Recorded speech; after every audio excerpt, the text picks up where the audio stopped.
তো গাইস দেখো এখানে আমাদের আচার তৈরি হয়ে গেছে, এটাকে ঠান্ডা করে নিয়েছে আর মা এখন এই একটা কাচের জারের মধ্যে ঢুকিয়ে নিচ্ছে। সবটা ধরবে? তেল দেওয়া লাগবে তো না?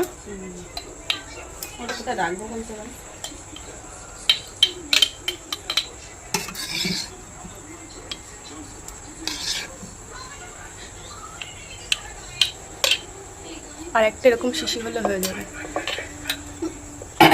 এটা এখন এরকম মজে গেলে এতটা লাগবে না, তাই না?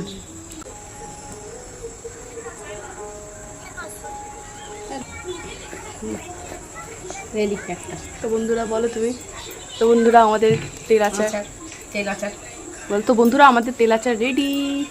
বন্ধুরা আমাদের তেল আচার রেডি রেডি রেডি। ভাত দিয়ে মুড়ি দিয়ে ভালো করে খাবো মেখে মেখে।